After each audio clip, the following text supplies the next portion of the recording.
Another one of the built-in functions that I use a lot, and I really mean a lot, is the length function. A very common scenario for me is if I'm writing a command line tool, I'm usually going to make it so you have to pass a couple of arguments into it. So what I do is I check how many arguments have been passed into said tool, and if argument count is 0 or less than the amount that I expect it to be, I can present some kind of like a syntax menu where somebody can look in and see, oh, well, if I type it like this, that means the tool will run. So len is how you run that in Python. Now, if you pass or you type in len and you don't put any kind of a value in there, you're going to get an error that comes up. And it'll say it takes exactly one argument and 0 have been given. So let's go ahead and feed it something. Let's just pass a right now. There you go. Length of a is 1.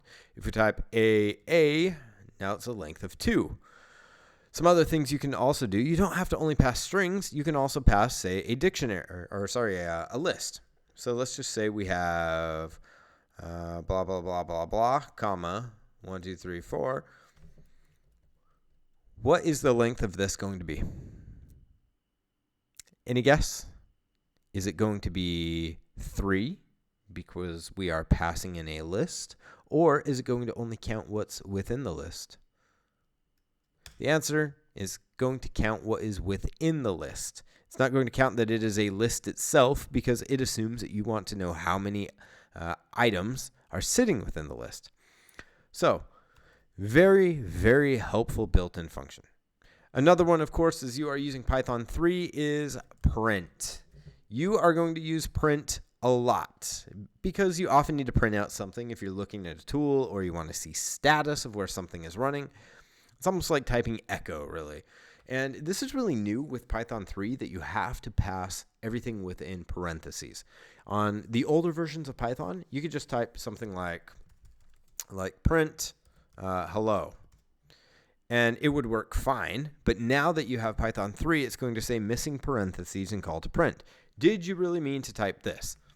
So now, if we put parentheses around it, I always have a hard time saying that word, parentheses, now it'll print hello. Trust me, you will use this print statement a lot. And if you come from Python 2, prepare to make a lot of mistakes because you are going to try to call print without parentheses around it. It's a great one to use there. As I said, you will use that a lot.